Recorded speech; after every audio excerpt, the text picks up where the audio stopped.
नमस्कार, मी ॲस्ट्रो स्मितागिरी.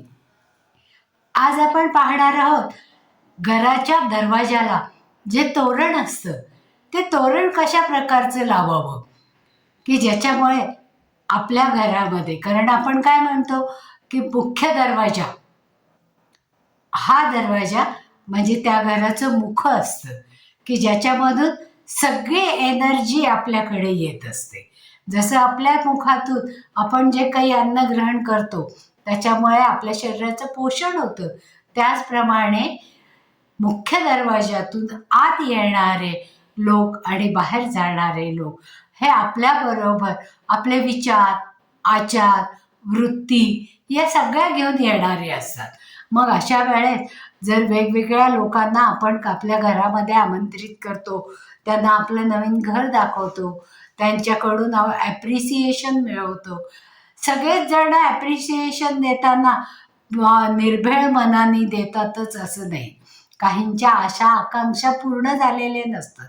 मग अशा वेळेस त्यांना आपल्या घरामध्ये येताना असूया वाटण्याची शक्यता असते आणि मग त्याच्यामुळे ही निगेटिव्हिटी त्या लोकांच्याद्वारे आपल्या घरामध्ये प्रवेश करते. मग ही निगेटिव्हिटी दूर करण्यासाठी आपल्याला आपल्या घराच्या वरती कशा प्रकारचं तोरण लावायला पाहिजे. सणासुदीला आपण प्रत्येक सणाला आपल्या घराच्या दरवाजावर हिरव्या पानांचं म्हणजे आंब्याच्या पानांचं तोरण लावतो किंवा झेंडूच्या फुलांचं तोरण लावतो. ते तात्कालिक तोरण असतं, पण ते सुकल्यानंतर जेव्हा आपल्याला नवीन तोरण लावायचं असतं त्यावेळेस आपण त्याच्यामध्ये सुकल्यानंतर आपण ते काढून टाकतो आणि परमनंट असं जेव्हा तोरण आपल्याला लावायचं असतं, कारण बाहेरून आलेली एनर्जी ही केवळ बाहेर आणि बाहेरच राहावी आणि आत येणारी एनर्जी ही त्याच्या खालून फिल्टर होऊन येणारी असावी. म्हणून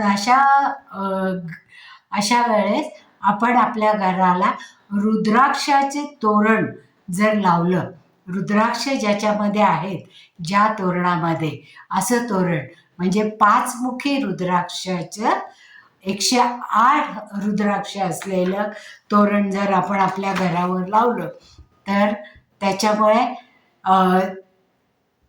येणारी निगेटिव्ह ऊर्जा याला प्रतिबंध होतो. आता रुद्राक्ष हे शंकराशी निगडीत आहे पहा. पण शंकर ज्या वेळेस पार्वतीचे शव घेऊन तांडव करत सगळीकडे फिरत होते त्यावेळेस त्यांच्या गर्भबिंदूतून आणि त्यांच्या अश्रूतून जे पृथ्वीवर थेंब पडले त्या थेंबातून हे रुद्राक्षाची झाडं उत्पन्न झाली आणि ही रुद्राक्षाची झाडं कंप्लीट निगेटिव्हिटी, पहा शंकराची सगळी शक्ती त्याच्यामध्ये एकवटलेली आहे. मग ती सगळी शक्ती एकवटलेली त्या रुद्राक्षामध्ये सामावली जाते आणि ती रुद्राक्ष जर आपण वापरली तर त्याच्यासाठी जिओपॅथिक स्ट्रेस त्याने कमी होतो, म्हणजे जमिनीमध्ये जी निगेटिव्ह ऊर्जा असते ती कमी होते.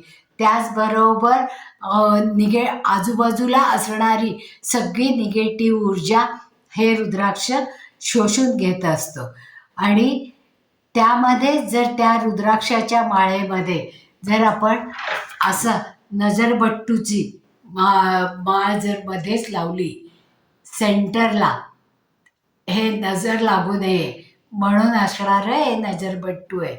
आणि हे जे आहे ते ब्लॅक तुर्मलिन आहे.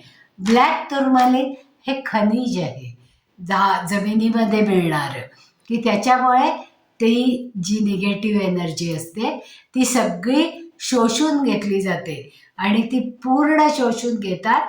म्हणून हे ब्लॅक तुर्मलिन आणि हे सेलेनाइट आहे.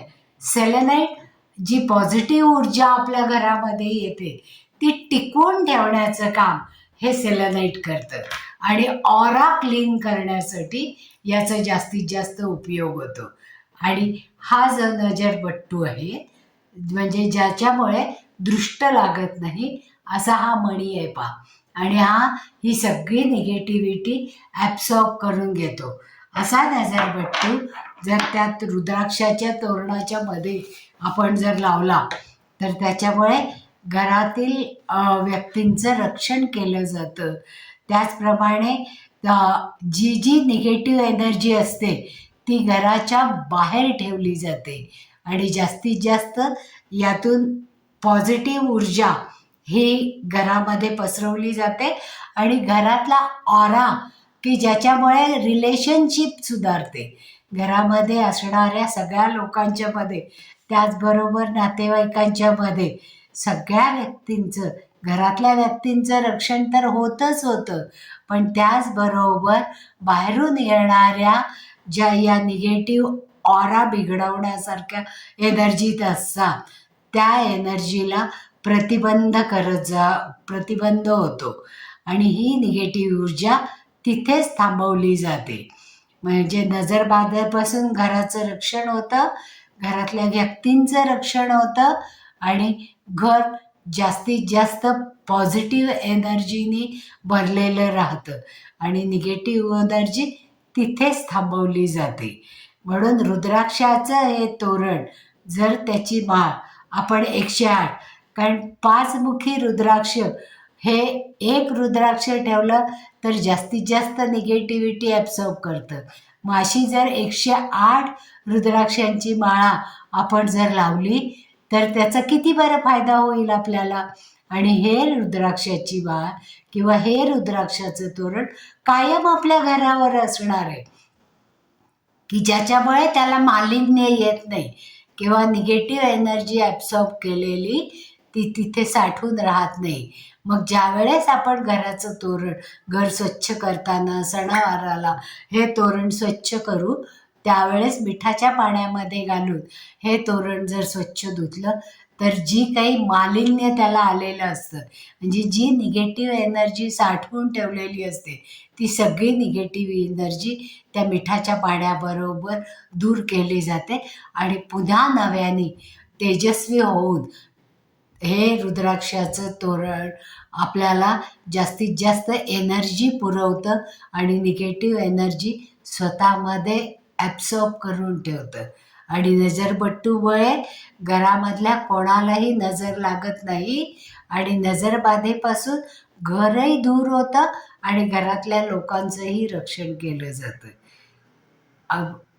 आवडलं असेल तर लाईक करा, सबस्क्राईबही करा आणि तुमच्या मित्रमैत्रिणींपर्यंत ही माहिती पोचवायची असेल तर जरूर शेअर करा. आणि तुम्हाला जर काही याबाबतीत शंका असतील तर जरूर मेसेज करा. आणि हे सगळे रुद्राक्षाची तोरणमाळ आणि नजरबट्टूचं हा सेलेनाईट आणि ब्लॅक टुर्मलिनचं नजरबट्टूची माळ ही आमच्याकडे उपलब्ध आहे. ज्यांना हवी असेल त्यांनी जरूर डिमांड करावी, ती पोचवली जाईल. धन्यवाद. पुन्हा भेटूया असाच एखादा नवीन व्हिडिओ.